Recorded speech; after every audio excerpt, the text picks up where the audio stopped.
जेव्हा स्वामी महाराज अक्कोटला आले पहिल्यांदा हे खंडोबाच्या मंदिरामध्ये आले, त्यानंतर ते चोळाप महाराजांच्या घरी आले आणि चोळाप महाराजांसाठी ते आले होते. आल्यानंतर स्वामी महाराज एका वेशीमध्ये गेला एक मुस्लिम व्यक्ती होता मोहम्मद सुद्धा, त्यांनी महाराजांची मजाक केली होती. हा कोपऱ्यामध्ये जो रिकामा हुक्का आहे तो रिकामा हुक्का स्वामी महाराजांना रिकामा प्याल दिला. महाराजांनी रिकामा हुक्क्यातून ज्याला अग्निधूर प्रज्वलित करून हा त्यांनी मातंगडल्यांच्या अंगातील पोशाख आहे काचेमधला, त्यांची 7.5 फूट हाईट, त्यांची थोडी बावडी, त्यांच्या गळ्यातील रुद्राक्षाची माळ, हा तळतसह स्वामींनी वापरला अंगारक आहे.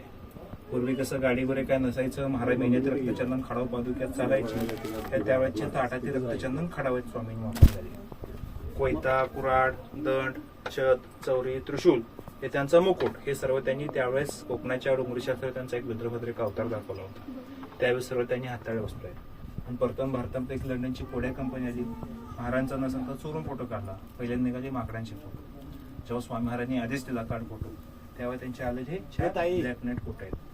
फर्स्ट माधवराजांच्या गादीवर, दुसरा वृक्ष झाडाखाली, हात गुडघ्याच्या खाली अजंदू, तिसरा सोलापूर चिंटू पिंटू यांच्या घरी, चौथा ते चोळाप महाराजांच्या वाड्यामध्ये. ह्या घरी 21 वर्ष राहिले महाराज. जी अंगणातली विहीर आहे त्या विहीरला पाणी नव्हतं, 80 फूट विहीर खोल होती. जेव्हा स्वामी महाराजांच्यात लघुशंका केली त्यानंतर त्या विहीरला पाणी आलं.